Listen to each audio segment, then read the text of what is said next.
10টা পয়েন্টে জাকাত নিয়ে আজকে কথা বলবো ইনশাআল্লাহ বিইذনিল্লাহ।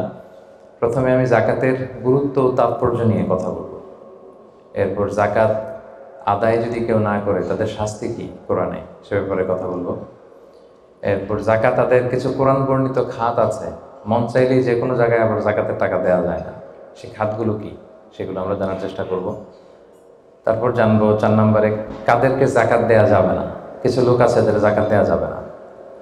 এরপর 5 নম্বরে জানবো জাকাত ফরজ হওয়ার কিছু শর্ত আছে এগুলো। 6 নম্বরে জাকাতেবল অ্যাসেট কি কি, সব অ্যাসেটে জাকাত আসে না, এগুলো আমরা জানবো। 7 নম্বরে জাকাত হিসেব করার সহজ পদ্ধতি আজকের এই জেনিথ হোটেলের বলরুম থেকে আমরা শিখে যাবো ইনশাআল্লাহ। ইনশাআল্লাহ পড়ে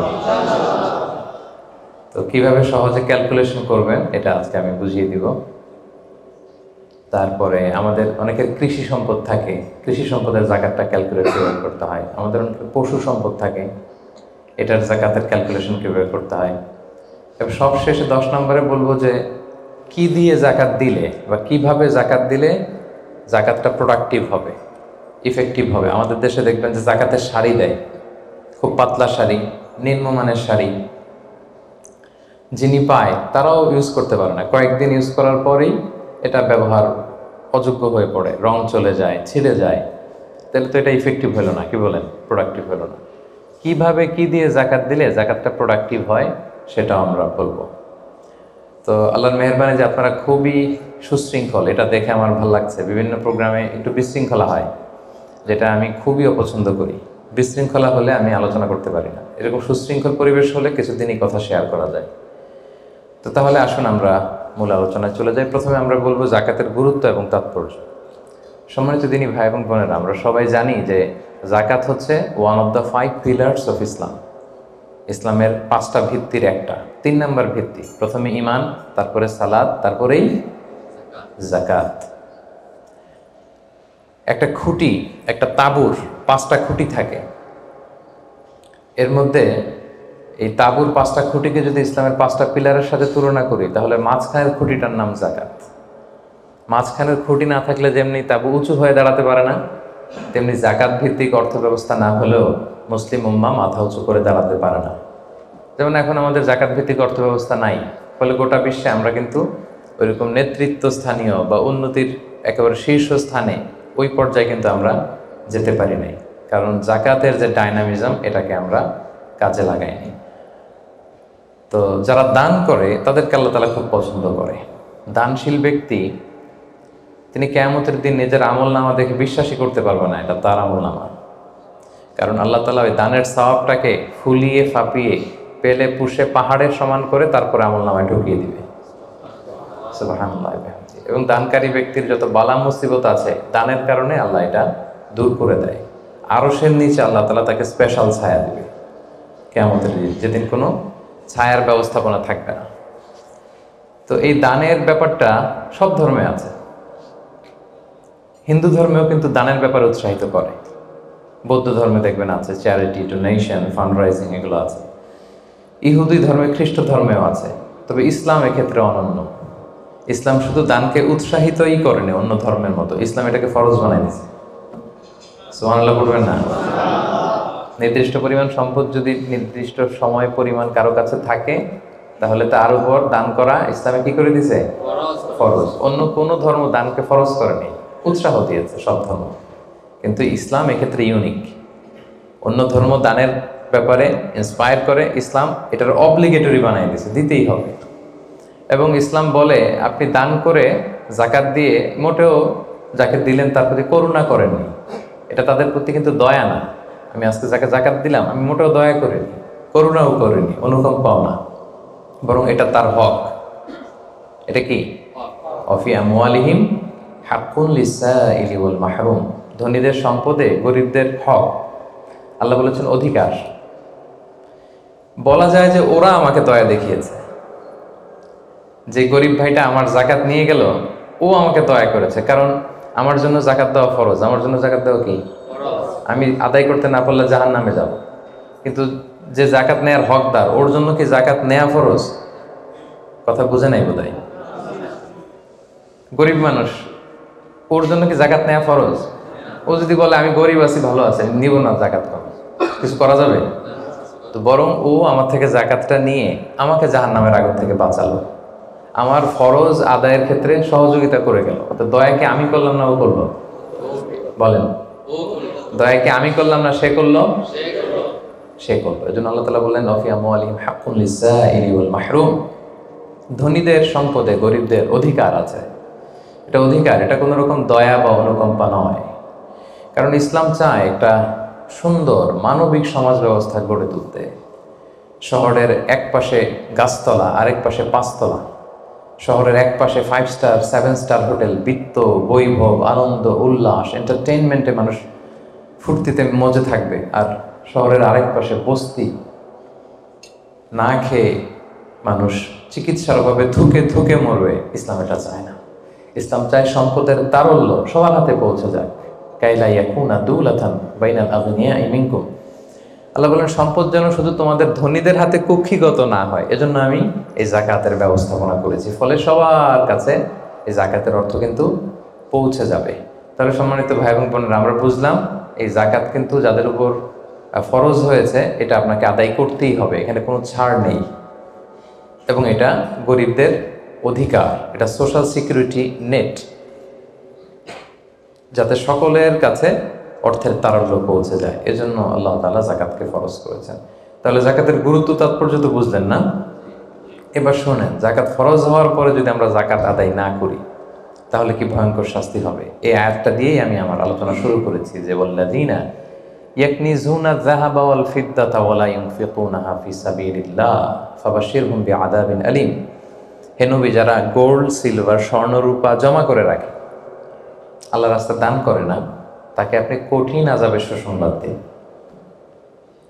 আচ্ছা বলেন তো, আযাবের কি সুসংবাদ হয় না দুঃসংবাদ হয়? তারপরও আল্লাহ বললেন কঠিন আযাবের সুসংবাদ দিন। তার মানে বোঝা গেল আযাবটা যে খুব ভয়ঙ্কর হবে, আযাবের তীব্রতা বোঝানোর জন্য আল্লাহ এই এক্সপ্রেশন ব্যবহার করেছেন।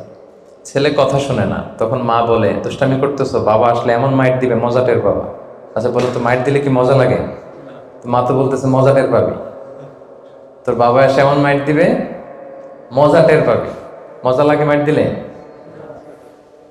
তো মজার কথা বললেন কেন মা? মাইটটা খুব কড়া হবে, মানে চরম পিট্টি দিবে তোমার বাবা, তোমারে আসুক তোমার বাবা। তো এই শাস্তির তীব্রতা বোঝানোর জন্য বললেন যে মজা। তো আল্লাহ বলতেছেন ওদেরকে কঠিন শাস্তির সুসংবাদ দেন, দুঃসংবাদ বলে নাই। আল্লাহ টিপ্পনি কেটে বললেন যে সুসংবাদ দেন। ইয়াউমা ইউহমা আলাইহা ফি নারি জাহান্নাম, সেদিন এই স্বর্ণরৌপ্য যারা জমিয়ে রেখেছে, জাকাত দেয় নাই, এগুলোর আল্লাহ গলিয়ে খুন্তি বানাবে লোহার। ফাতুকুয়া বিহা জিবাহুহুম ওয়া জুনুবুহুম ওয়া যুহুরুহুম, 3 জায়গায় ছেঁকা দেওয়া হবে। কপালে স্বর্ণরৌপ্য জমা করেছে, ব্যাংক ব্যালেন্স জমা করেছে, জাকাত দেয় নাই, এগুলোর আগুনে জ্বলিয়ে লোহার খুন্তি বানিয়ে কপালে ছেঁকা দেওয়া হবে। এটা কি দুনিয়ার আগুনের ছেঁকা? কথা বলেন। আল্লাহ জাহান্নামের আগুনকে বলেছেন নারুল্লাহিল মুওকাদা আল্লাতী তাত্তালিউ আলাল আফইদা। দুনিয়ার আগুন আঙ্গুলে লাগলে আঙ্গুল জ্বলে, পায়ে লাগলে পা জ্বলে। জাহান্নামের আগুন দেহে যেখানেই লাগুক আগে কলিজে চলে যাবে। সেই আগুনে সেই স্বর্ণ রূপাগুলোকে গলিয়ে খুন্তি বানিয়ে কপালে, পাজরে, পিঠে ছেক দেওয়া হবে। আল্লাহ তাআলা আমাদেরকে হেফাজত করুক। সাইয়ুতাওয়াকুনা মা বাখিলু বিহি ইয়াওমাল কিয়ামা, যেগুলোর জাকাত তারা দিতে চায় না, স্বর্ণরৌপ্য, এগুলোরে বেড়ি বানিয়ে কিয়ামতের মাঠেই গলায় পরিয়ে দেওয়া হবে। অন্যান্য সব পাপের শাস্তি জাহান্নামে গেলে আগে বিচার, তারপরে না শাস্তি। কি বলেন? এক্সেপ্ট জাকাত। জাকাত যারা দেয় নাই এদের শাস্তি কিয়ামতের ময়দান থেকেই শুরু। অন্যান্য সব শাস্তি জাহান্নামে ঢুকলে, আর জাকাতের শাস্তি সাইয়ুতাওয়াকুনা মা বাখিলু বিহি ইয়াউমাল কিয়ামা, কিয়ামতের মাঠেই গলায় বেড়ি পরানো হবে। বুঝে শুনে সবাই উত্তর দিবেন। আচ্ছা, যেই লোকটাকে কিয়ামতের ময়দানে লক্ষ কোটি মানুষের সামনে লোহার বেড়ি পরিয়ে টানা হলো জাকাত না দেওয়ার কারণে, ও যদি নামাজি হয়ে থাকে, ওর নামাজ কি কাজে লাগলো ওই দিন? বলেন। উনি যদি রোজা রেখে থাকে, ওই দিন ওনার রোজাটা কি কাজে লাগলো? তাহাজ্জুদ পড়তে পড়তে কপালে যদি দাগ ফেলে দেয়, ওই দাগ ওনার কি কাজে লাগলো ওই দিন? কোটি মানুষের সামনে গলায় বেরিয়ে পড়ে যদি আমাকে হ্যাচকা টান দেয় জাকাত না দেওয়ার কারণে, তো আমার নামাজ কি কাজে লাগলো বলেন তো? কথা বোঝেন নাই বোধহয়। নামাজ কি কোনো কাজে লাগলো? সো জাকাতের শাস্তি বড্ড ভয়ঙ্কর যারা জাকাত দেয়নি। হাদিসে আছে আতাহুল্লাহু মালান ওয়ালাম ইউআদ্দি যাকাত, আল্লাহ সম্পদ দিয়েছে কিন্তু তারা আল্লাহর রাস্তায় জাকাত দেয় নাই। এই সম্পদগুলোকে একটা সাপের রূপ দেওয়া হবে। সুজা আন আখরা, বুখারীর বর্ণনা। দ্য মোস্ট ভেনোমাস স্নেক, সুজা আন আকরা, টেকো সাপ। সাপের মাথায় পশম হয়, কিছু চুল পশম। তো জাহান্নামের সেই সাপ এত বিষাক্ত ভেনোমাস হবে, বিষের চোটে ওই সাপের মাথায় কোনো পশমও থাকবে না। ওই সাপ তাকে পেঁচিয়ে দেওয়া হবে। পেঁচাতে পেঁচাতে এই চোয়ালে এসে সাপটা শুধু ছোবল মারবে আর কি বলবে জানেন? আনা মালুক আনা কানসুক, আমি তোমার সম্পদ।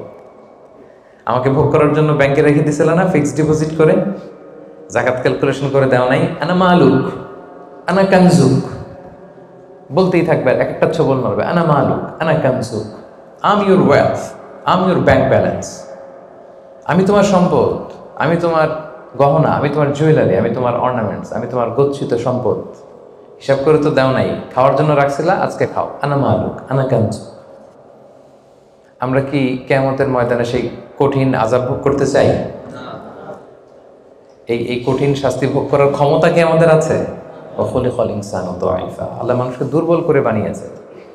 সো সম্মানিত সুধী, আল্লাহ তাআলা আমাদেরকে, যাদেরকে সম্পদশালী বানিয়েছেন, আমরা যেন হিসেব করে জাকাত দিয়ে দিই একেবারে নিয়ম মাফিক। আজকে নিয়মটা শিখে যাব, নিয়ম মাফিক আমরা জাকাত দিব। এটা গরিবের হক, গরিবের হাতে বুঝিয়ে দেব। পারা যাবে তো ইনশাআল্লাহ?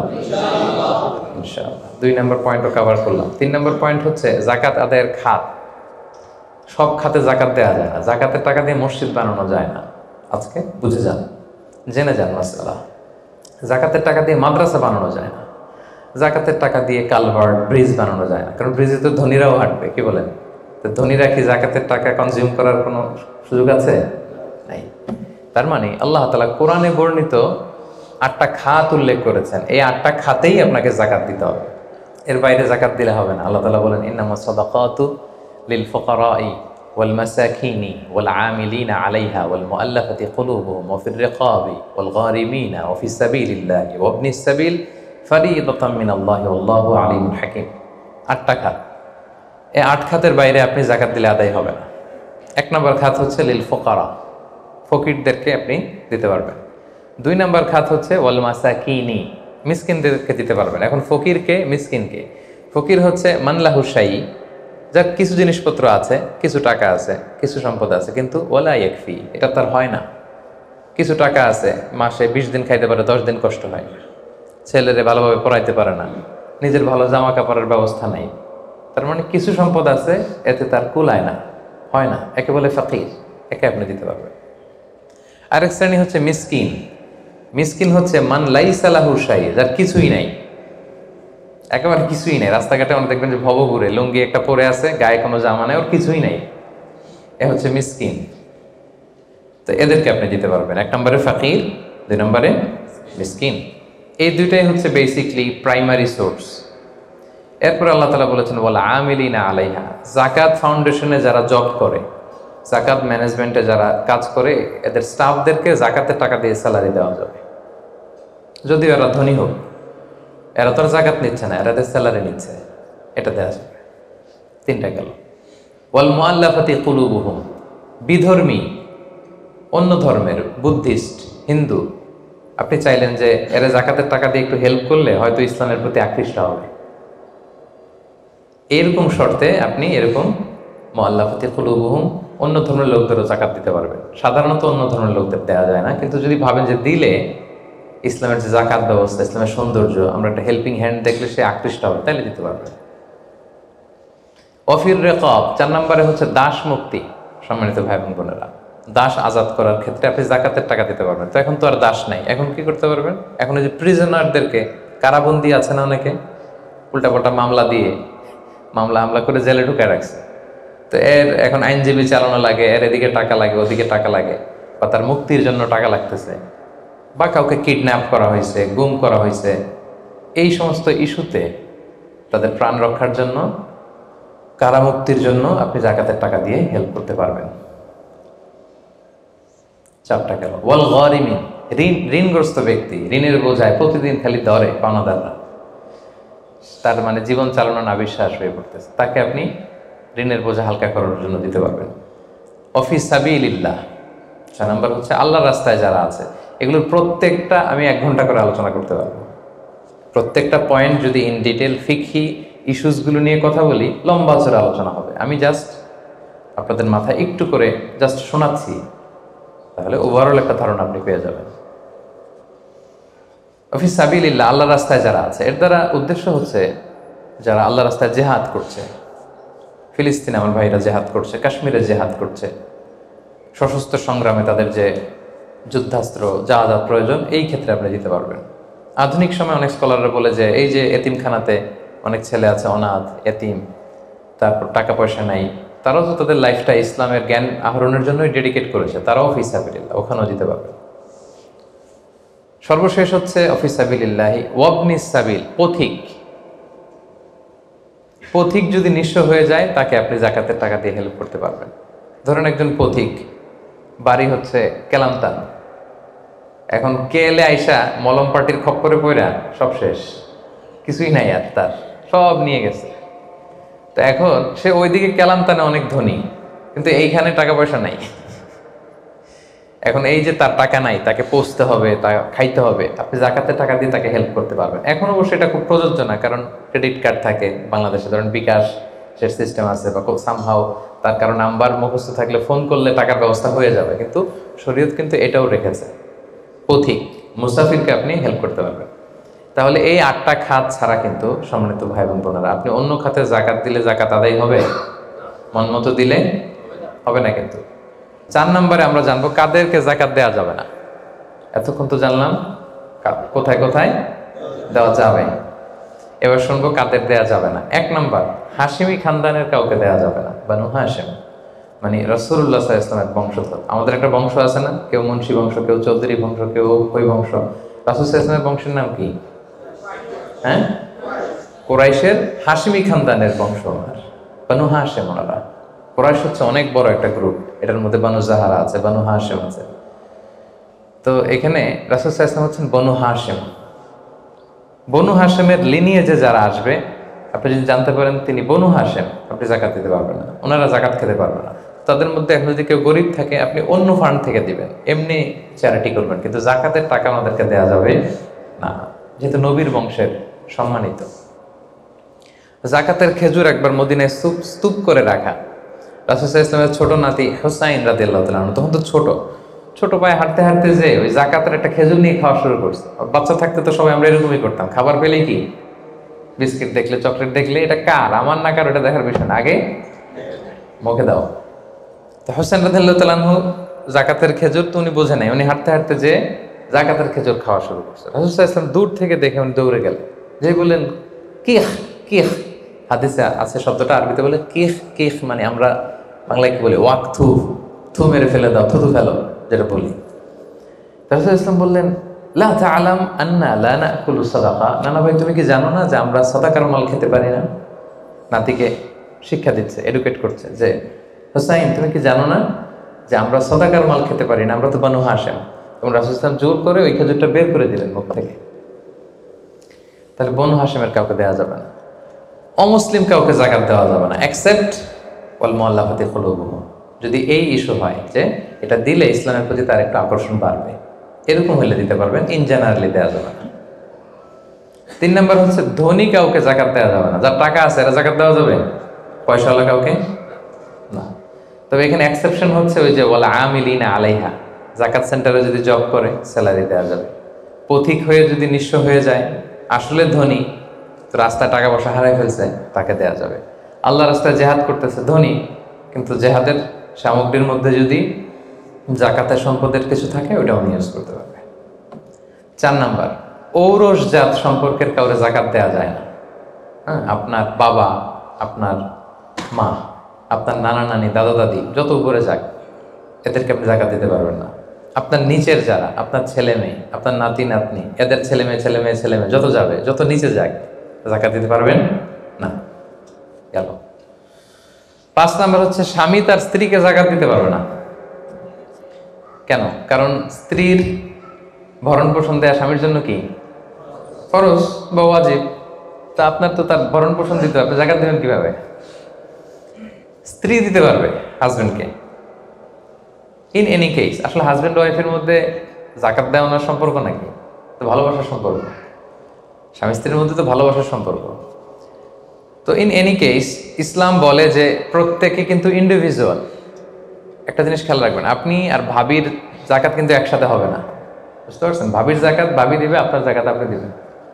ইসলামে প্রত্যেককে আলাদা ইন্ডিভিজুয়াল হিসেবে আল্লাহর কাছে দাঁড়াইতে হবে। নামাজের হিসাব যেমনি আমার আলাদা, আমার বউয়ের আলাদা, জাকাতেরটাও আমার আলাদা, আমার স্ত্রীর আলাদা।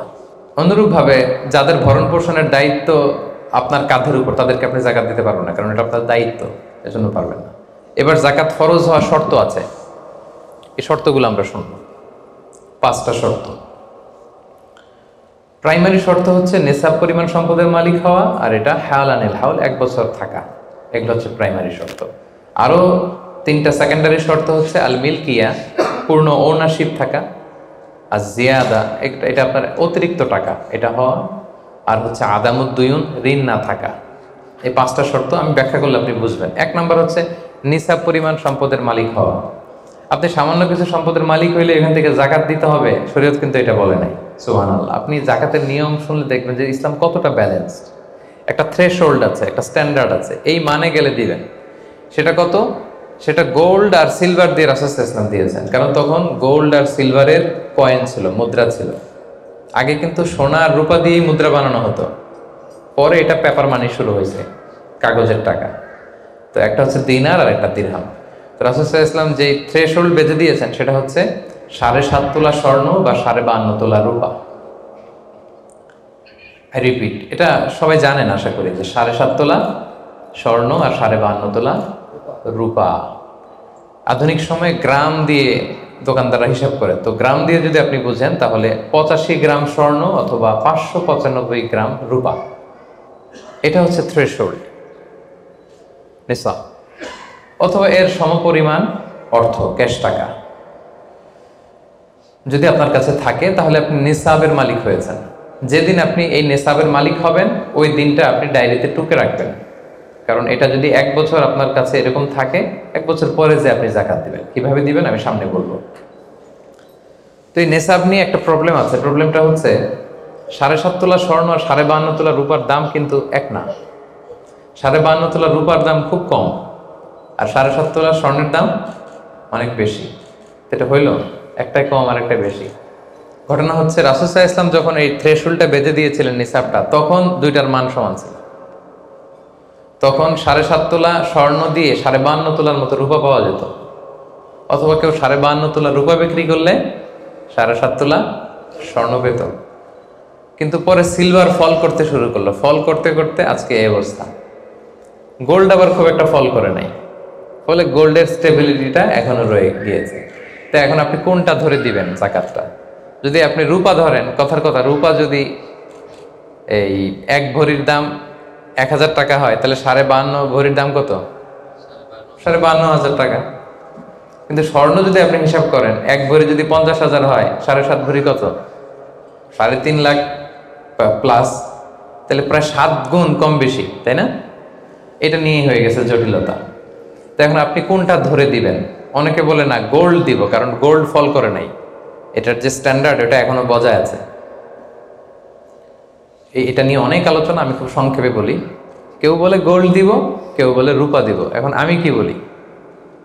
আমি আপনাদেরকে সাজেস্ট করব আপনারা রূপারটা ধরবেন। রূপারটা ধরলে কি লাভ হবে জানেন? 2 দিকেই লাভ, আপনারও লাভ, যিনি নিবে আরও লাভ। রূপারটা ধরলে বেশি সংখ্যক লোক জাকাত দান করতে হবে, তাই না? আর বেশি সংখ্যক গরিব লোকও টাকা পাবে, কি বলেন? তো 2 পক্ষে লাভ হইল না? এখন প্রশ্ন করতে পারেন, হুজুর ও পাইছে ওর লাভ, আমার লাভ কি? আপনার তো সবচেয়ে বড় লাভ, আপনি সওয়াব পাবেন আখিরাতে। এটা আমাদের বেশি দরকার না? কি বলেন? যিনি গ্রহীতা উনি পেয়ে লাভ, তার লাভ হইল, আর যিনি দাতা তিনি সওয়াব পেয়ে লাভবান হইলেন, তিনি সম্মানিত জাকাত দাতা হইলেন। অল্প আসুক না, ধরেন আপনার 1000 টাকা জাকাত আসছে, তা আপনি যদি 1000 টাকা জাকাত দেন, এটা আপনার হৃদয়ে একটা প্রশান্তির কারণ হবে না যে আমি সম্মানিত জাকাত দাতা, আলহামদুলিল্লাহ, আই এম এ জাকাত পেয়ার। এবং এত বড় একটা ফরজ ইবাদতের লিস্টে যে আপনি ঢুকতে পারছেন এটাও তো কম কিসে, কি বলেন? এজন্য স্বর্ণেরটা না ধরে রূপারটা ধরবেন। আপনাদের যে টাকা পয়সা, আপনাদের তো হীরা দিয়ে করা দরকার আপনাদের নেশা। এনিওয়ে, তো এজন্য আপনারা রূপারটা ধরবেন, তাহলে লোকজন উপকৃত হবে বেশি, সম্মানিত ভাই বোন বোনেরা। তাহলে 5টা শর্তের প্রথমটা তো বুঝে গেছেন, নেশাব, কি বলেন? নেশাব বুঝে গেছেন না?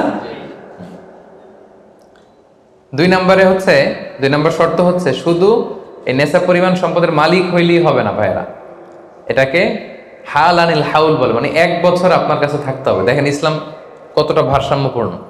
কিছু টাকা আপনার কাছে থাকলে এই জাকাত দাও না, এটা 1 বছর থাকতে হবে। যদি দেখা যায় যে আপনার সব খরচ শেষে 1 বছর এই টাকাটা আপনার কাছে অলস পড়ে আছে, তাহলে বোঝা গেল যে আপনি সম্পদশালী এবং আপনার অর্থের একটা স্টেবিলিটি আছে, কি বলেন?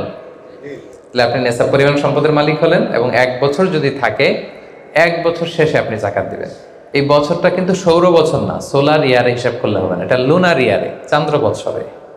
খেয়াল রাখতে হবে, সৌর বছর জানুয়ারি ফেব্রুয়ারি মাসের যে হিসাবটা, এটা 365 দিনে 1 বছর। কিন্তু যেটা লুনার ইয়ার, চন্দ্র বছর, এটা কতদিন 1 বছর কে জানে? কেউ জানেন না? 300 হ্যাঁ 354 দিন, রাইট। 354 দিন, সামান্য কিছু সময়। তো 11 দিনের কিন্তু এখানে ডিফারেন্স আছে, 11 দিনের ডিফারেন্স আছে। তো আপনি হিসেব করবেন হচ্ছে চান্দ্র বছর অনুযায়ী, সৌর বছর অনুযায়ী না।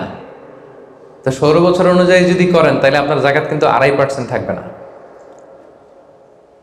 চান্দ্র বছর অনুযায়ী আপনার 2.5%, সৌর বছর করলে ওইটা 2.58% হয়ে যাবে। একটু বাড়বে না? কারণ কতদিন বেশি? 11 দিন বেশি, পার্সেন্টেজও বেড়ে যাবে। তখন কিন্তু জাকাত আপনার 2.5% থাকবে না, 2.58%। বলার আগে বুঝে যায়, কারণ সব ব্যবসায়ী সারাদিন ক্যালকুলেটর নিয়ে কোত্থেকে শিপমেন্ট হইলো, কত মিলিয়ন গেল, কত মিলিয়ন ঢুকলো, সব মুখস্থ, যেন বলার আগে বুঝে ফেলতেছে চটচট করে, মাশাআল্লাহ। তো তখন আর 2.5% হচ্ছে না, 2.58% হচ্ছে। তাহলে সম্মানিত ভাইরা, আপনি ধরেন, উদাহরণস্বরূপ ধরেন যে আপনি গত রমজানের 20 তারিখে সর্বপ্রথম নিসাব পরিমাণ সম্পদের মালিক হয়েছিলেন। তো তারপরে আপনি খেয়াল করবেন যে দেখি সারা বছর এই পরিমাণ অতিরিক্ত অলস টাকা আমার কাছে পড়ে থাকে কিনা। থাকতে থাকতে থাকতে থাকতে এই রমজানের 20 পর্যন্ত দেখেন যে টাকা ওইটা তো আছে, আরো হয়েছে টাকা। তো তার মানে আপনি এখন জাকাত দিবেন, যেহেতু নেসাবের মালিকও হয়েছেন, আবার পূর্ণ একটা চন্দ্র বছরও আপনার অতিক্রম করেছে, স্থায়ী হয়েছে, তখন আপনি জাকাত হিসাব করবেন। তাহলে 2টা শর্ত বুঝলেন না? 3 নাম্বার হচ্ছে ওনারশিপ। আপনার মালিকানা থাকতে হবে, যে সম্পদটা আছে খালি আপনার কাছে টাকা থাকলেই হবে না, এটা কমপ্লিট, আরবিতে তাসাররুফ বলে, কমপ্লিট ওনারশিপ আপনার থাকতে হবে। এখন একজনের আমানতের টাকা আপনার আছে, ওইটা আপনি জাকাত দিতে পারবেন? একজন 5 লাখ টাকা আমানত রাখছে, আপনি এটা জাকাত দেওয়া শুরু করছেন, হবে? এটা তো উনি জাকাত দেবে, এটা তো আপনার আমানতের টাকা, এই টাকা তো আপনার বুঝাই দিতে হবে। তো আমানতের টাকা কিন্তু কমপ্লিট ওনারশিপ আমার থাকে না, এটার হিসাব আমি করবো না। তো এটা বুঝে গেলেন। 4 নাম্বার হচ্ছে এই টাকা আপনার অতিরিক্ত হইতে হবে, আরবিতে বলে জিয়াদা। দেখেন ইসলাম কত সুন্দর। ইসলাম বলে আপনার নিজের পার্সোনাল এক্সপেন্সিস, আপনার লিভিং কস্ট, আপনার সব ধরনের অ্যাকোমোডেশন, আপনার ট্রান্সপোর্টেশন এক্সপেন্সিস, আপনার মেডিকেল এক্সপেন্সিস, আপনার বাচ্চার স্কুলিং, আপনার ইয়ারলি ট্রিপ যদি থাকে, এন্টারটেনমেন্ট, ধরেন বছরে আপনি একবার ফ্যামিলি আউটিং করেন, এই খরচটা, যত খরচ আপনার হতে পারে, এই সব খরচ শেষেও কিছু টাকা আপনার থেকে যায়, ইসলাম বলে ওইটার উপরে জাকাত দিবে। সুবহানাল্লাহ। জিয়াদা, অতিরিক্ত হওয়া শর্ত। আপনার লাগে, যদি আপনার এই টাকা লাগে, ওটা তো আপনি ইউজ করবেন। আপনার টাকার ব্যবহারের জন্য সবচেয়ে বেশি হকদার কে? আপনি নিজে।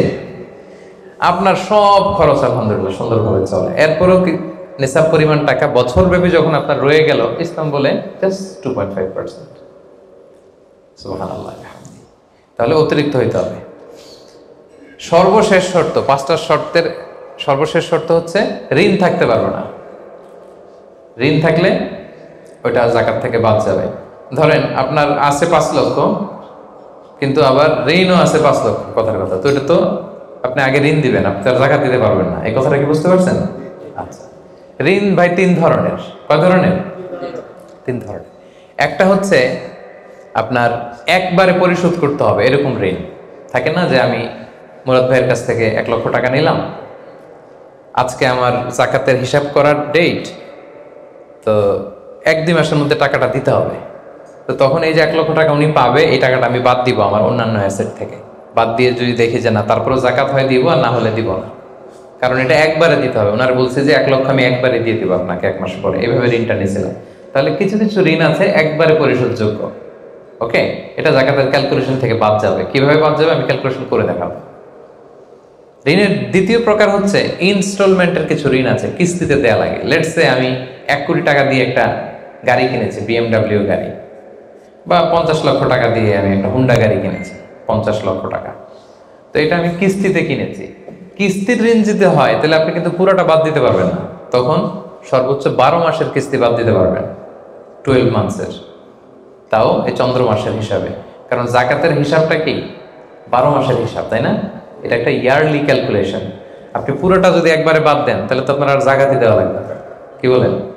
বাংলাদেশে অনেক বড় বড় সিআইপি ব্যবসায়ী আছে, ওনারা হাজার হাজার কোটি টাকা ব্যাংক থেকে ব্যবসায়ের কারণে ঋণ নেন এবং ওনাদের ঋণ খেলাপি হয়। তো ওনারা যদি বলে হুজুর আমার তো ঋণ আছে, তো উনি আর জাকাত দিবে কি? ওনারাই তো আমার জাকাত দেওয়া লাগবে এখন। কি বলেন?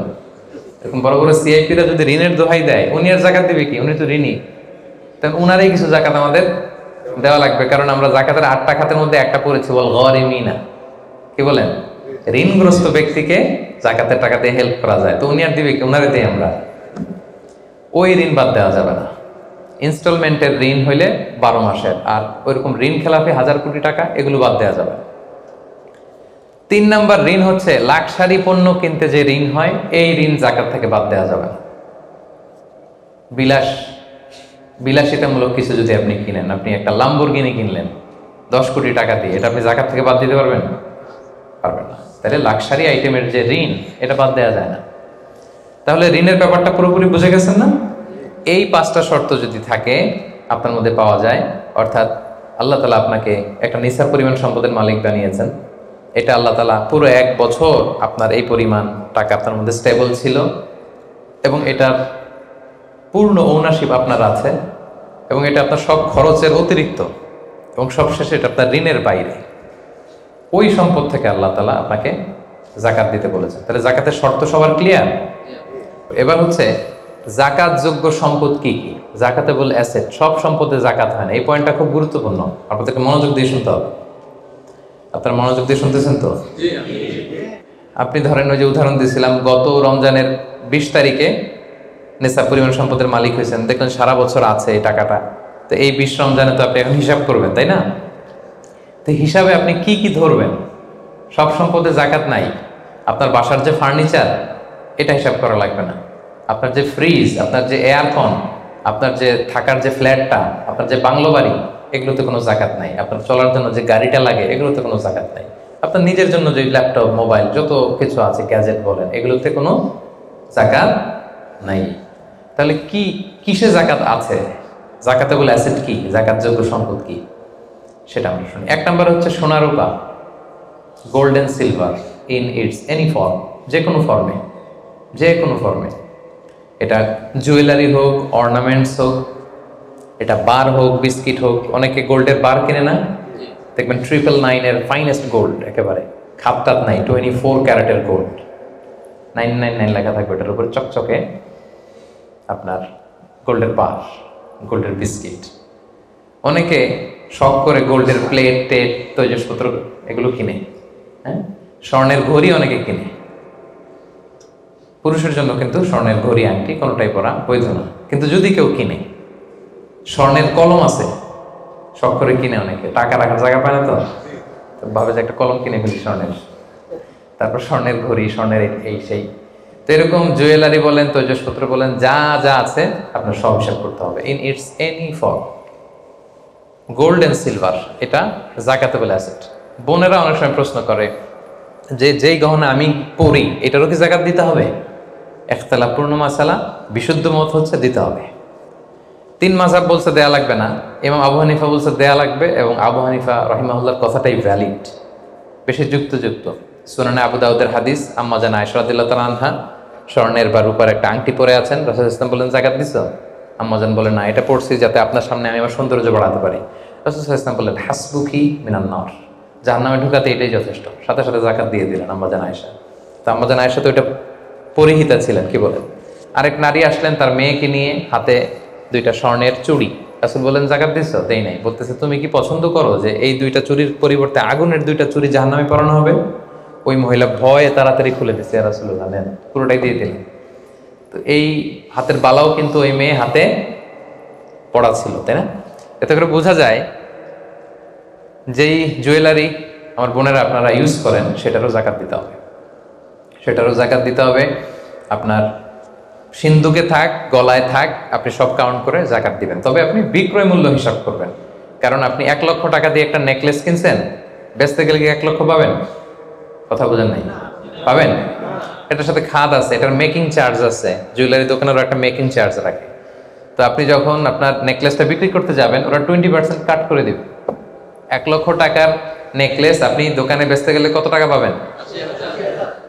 80,000 হিসাব করবেন, বিক্রয় মূল্য ধরতে হবে।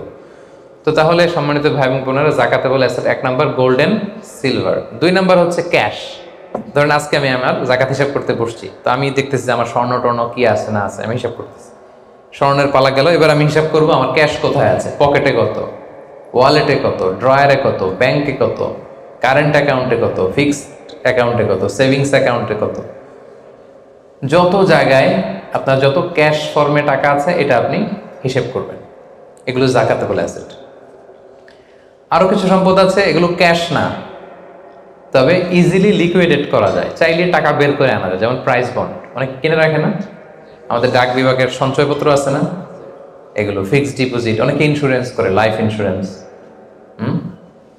এগুলো চাইলে আপনি টাকা বানাতে পারেন। তো এটা অনেকে বলে হুজুর এটা তো ম্যাচিউরড হয় না, কিভাবে করব? এটা ব্যাংকে আপনি নক দিলে ওরা স্টেটমেন্ট দিবে যে আজকে এই ডিপোজিটটা ভাঙালে কত পাবেন, একটা স্থিতি দেখাবে। এটা আজকের স্টেটমেন্ট, ওই স্টেটমেন্ট আপনি বের করে নিয়ে আসবেন যে আজকে 20 রমজানে যদি আমি এটা ভাঙ্গাই তো আমি পাবো এত, তাহলে এটার মালিক আপনি, এটা আপনি যোগ দিবেন। তাহলে বুঝতে পারছেন এটা? এগুলো জাকাতে বলেছে। আচ্ছা গেল।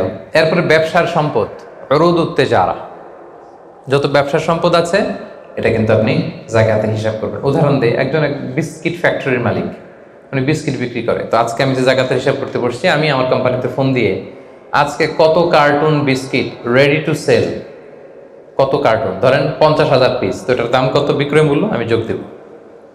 তারপরে বিস্কিট বানাতে যে র মেটেরিয়াল, হ্যাঁ, গম লাগে, সুগার লাগে, ইত্যাদি ইত্যাদি যা লাগে, এগুলোর যে প্রাইস, এটা আমি এটাও আমি যোগ দেব। ওখানে ধরবো না কি, ওখানে ধরবো না হচ্ছে যেটা ফিক্সড অ্যাসেট। ব্যবসার ক্ষেত্রে ফিক্সড অ্যাসেট ধরতে হয় না। যেমন ধরেন আপনার ফার্নিচার বা কারো বিস্কিট ফ্যাক্টরি, তার ফ্যাক্টরির যে জায়গাটা, এটা আসবে না। মেশিনারিজ, যে মেশিনে করে বিস্কিট বানায়, ওইটা আসবে না। তারপরে ধরেন এটা লরি ট্রাকে করে বিভিন্ন জায়গায় আমি পাঠাই আমার প্রোডাক্টগুলো, এই যে ট্রাকের দাম টাম, এগুলো কিন্তু ধরা হবে না। এগুলো ফিক্সড অ্যাসেট, মেশিনারি ধরতে হবে না। শুধু প্রোডাক্ট রেডি টু সেল অথবা র মেটেরিয়াল, এগুলো ধরবো। শেয়ার বাজার আছে, অনেকে শেয়ার কিনে, এটাও আপনি ধরবেন, ওই দিন আপনি হিসেব করবেন। শেয়ার 2 ধরনের, একটা আছে আপনার প্রাইমারি, একটা নেট ভ্যালুয়েশন করা হয়, পরে এটা একটু দাম বাড়লে অনেকে দেখবেন যে সারাদিন দেখতে থাকে দাম বাড়লো না কমলো, সেকেন্ডারি মার্কেটে এটা সেল করে দেয়, আছে না? তো এটা আজকের দিনে আমার এই শেয়ারটা সেল করলে কত প্রাইস পাবো, ওই প্রাইসটা আমি যোগ দিয়ে দেবো। ওকে, আচ্ছা গেল। আরেকটা আছে কোম্পানির শেয়ার কিনে অনেকে, ধরেন বিশাল বড়, বাংলাদেশে বড় কোম্পানি বেক্সিমকো কোম্পানি, তারপর ওই কোম্পানি, এটার আপনি শেয়ার কিনবেন, লং টার্ম ইনভেস্টমেন্ট শেয়ার থাকে, ওইটা কিভাবে ধরবেন? ওইখানে কোম্পানির অ্যাকাউন্টসে আপনি নক দিলে জাকাতেবল অ্যাসেট কত আছে এটা ওরা বলে দিবে। বড় কোম্পানিগুলোতে ম্যাক্সিমাম 40% জাকাতেবল অ্যাসেট থাকে। এই যে লিস্টগুলো আপনাকে শোনালাম, এগুলো হচ্ছে জাকাতযোগ্য সম্পদ, আপনার এগুলোর উপর জাকাত আসে। আজকে 20 রমজান, আমার 1 বছর হয়েছে, এগুলো সবগুলো আমি যোগ দিব। তাহলে জাকাতযোগ্য সম্পদ কি, মোটামুটি একটা ধারণা পেয়েছি না? পেলাম। এবার সহজে জাকাত কিভাবে হিসাব করব? অর্ধেক তো হিসাব করেই ফেললাম, কি বলেন? এই যে লিস্ট করে করে স্বর্ণ, ক্যাশ, ডিপোজিট, সঞ্চয়পত্র, আমার শেয়ার বাজার, আমার ইনভেস্টমেন্ট, আমার ডিপোজিট, আমার এটা এটা এটা করতে করতে করতে করতে বিশাল, ধরেন একটা উদাহরণস্বরূপ বলি যে ধরেন 20 লাখ দাঁড়ালো আমার, 20 লাখ টাকা, স্বর্ণের দাম সহ ইত্যাদি সহ সবসময়। এবার হিসাবটা কিভাবে করব? হিসাবটা খুব সহজ।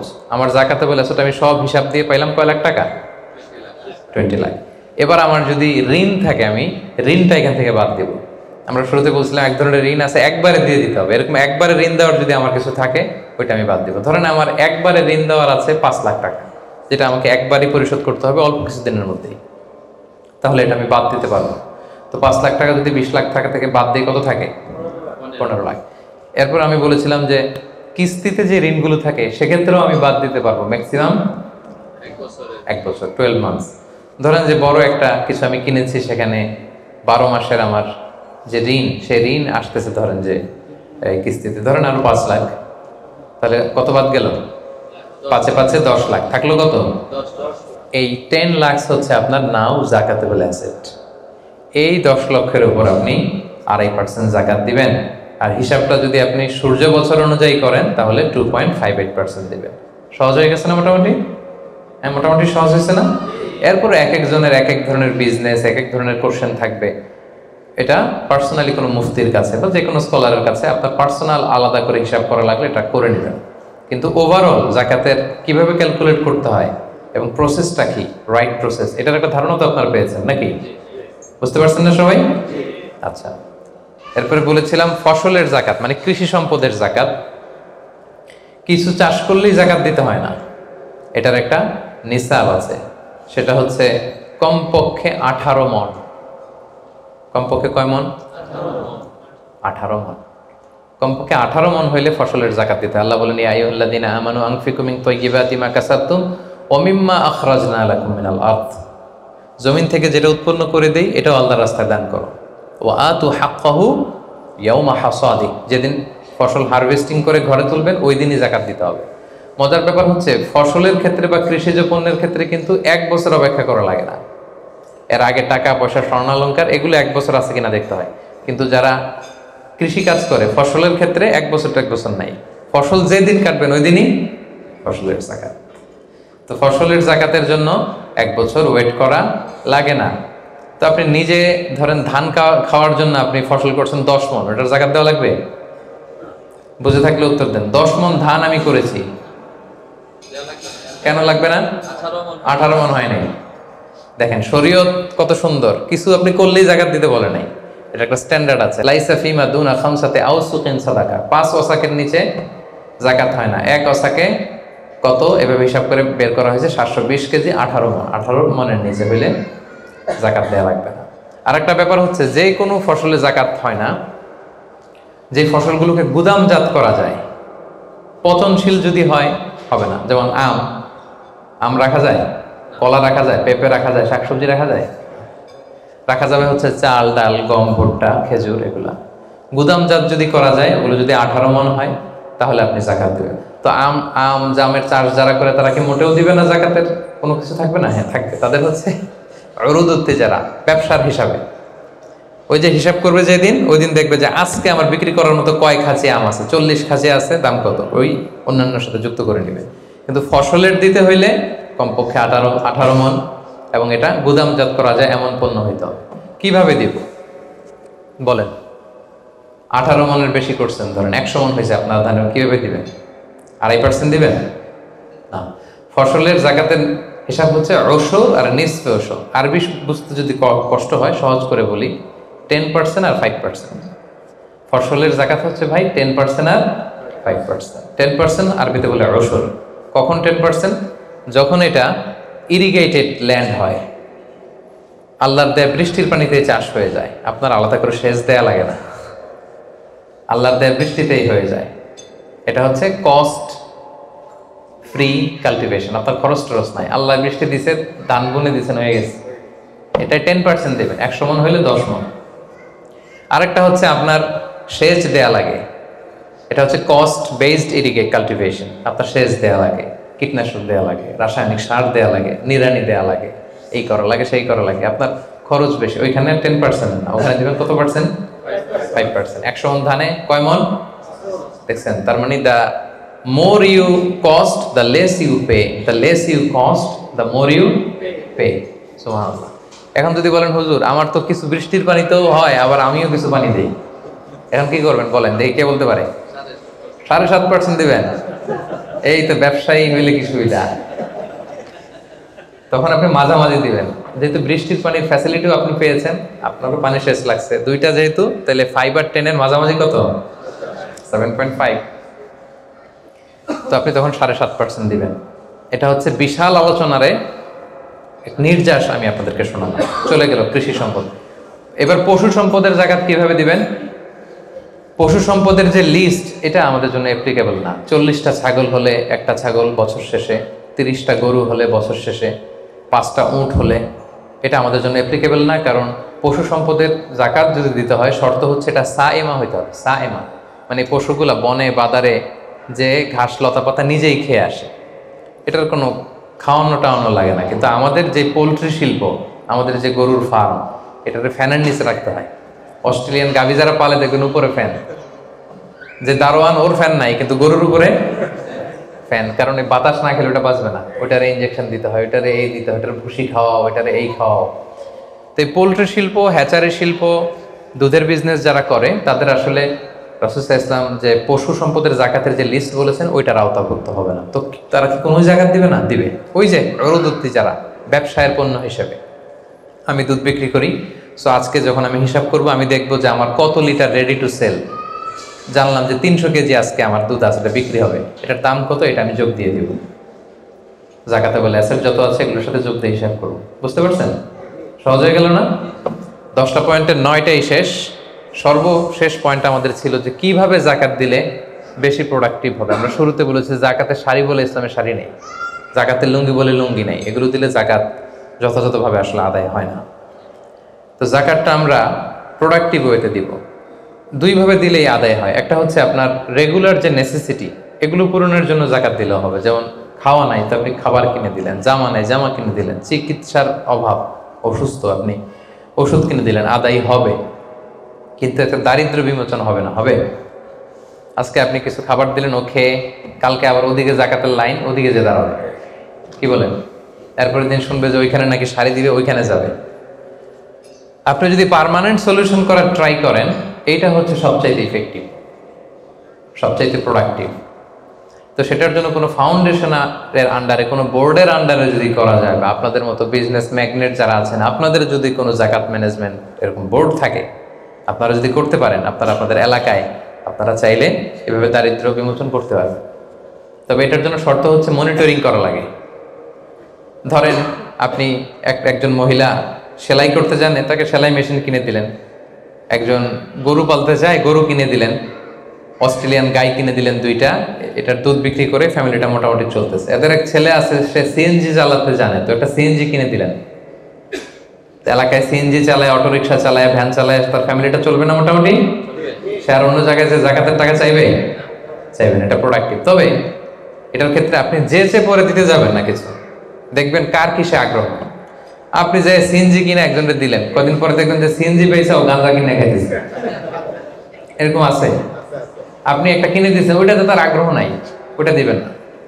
একজন এসে বললো যে আমি আমার ছেলে ভ্যান চালাই, 4 বছর আগের পুরান এক ভ্যান, ভ্যানটা নষ্ট হয়ে গেছে, একটা ভালো ভ্যান হইলে আমাদের ফ্যামিলিটা চলতো। দেখলেন যে সে ভ্যান চালায়, ভ্যান চালানোর যোগ্যতা আছে, এরা এটা দিলে কাজ হবে, এরা 2টা ভ্যান কিনে দেন। একজন সিএনজি চালায়, সিএনজি নষ্ট হয়ে গেছে, তারে কিনে দেন।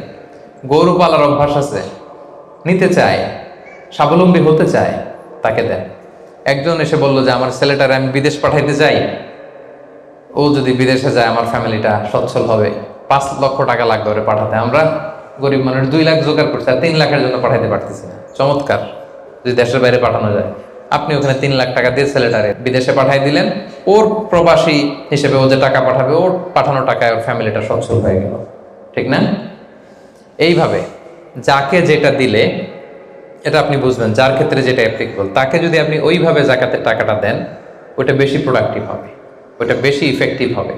এইভাবে প্ল্যান করে করে যদি আপনারা আপনাদের জাকাতের টাকাগুলো যারা হকদার তাদের হাতে তুলে দিতে পারেন, একাত্তর সে স্বাবলম্বী হবে, দারিদ্র বিমোচন হবে, এবং সমাজ থেকে আমাদের দারিদ্রতা উঠে যাবে। দারিদ্রতা খুব খারাপ জিনিস। রাসূল সাল্লাল্লাহু আলাইহি ওয়াসাল্লাম এই দারিদ্রতা থেকে পানাহ চাইতেন। রাসূল সাল্লাল্লাহু আলাইহি ওয়াসাল্লাম সবসময় পড়তেন, আল্লাহুম্মা ইন্নী আউযু বিকা মিনাল ফাকরি ওয়াল কিল্লাতি ওয়াজ জিল্লা, মানে হে আল্লাহ, আমি দারিদ্রতা, আমি কমতি আর আমি জিল্লতি থেকে পানাহ চাই। রাসূল সাল্লাল্লাহু আলাইহি ওয়াসাল্লাম সবসময় দারিদ্রতা থেকে পানাহ চাইতেন। সো এই দারিদ্রতা বিমোচনের জন্য জাকাতের যে ডায়নামিজম, এটা আমাদেরকে প্রপার ওয়েতে কাজে লাগাতে হবে। আশা করি যে 10টি পয়েন্টে আপনাদের সাথে জাকাত ম্যানেজমেন্টের উপর আলোচনা করেছি। সবাই বুঝতে পারছেন না পয়েন্টগুলো? ওভারঅল কিভাবে জাকাত প্রসেসটা হয়, জাকাত দিতে হয়, একটা ধারণা হয়েছে না? আল্লাহ তাআলা আমাদের সবাইকে কথাগুলো বোঝার ও আমল করার তৌফিক দান করুন। আল্লাহ তাআলা তার মেহেরবানিতে আমাদের যাদেরকে সম্পদশালী বানিয়েছেন, আমরা যেন জাকাত দিয়ে ধন্য হতে পারি, আল্লাহ তৌফিক দান করুন। আমরা যেন এই জাকাতের মাধ্যমে দারিদ্রতা বিমোচন করতে পারি, অভাগা সুবিধা বঞ্চিত মানুষের মুখে যেন আমরা হাসি ফোটাতে পারি, আল্লাহ তাআলা তৌফিক দান করুন।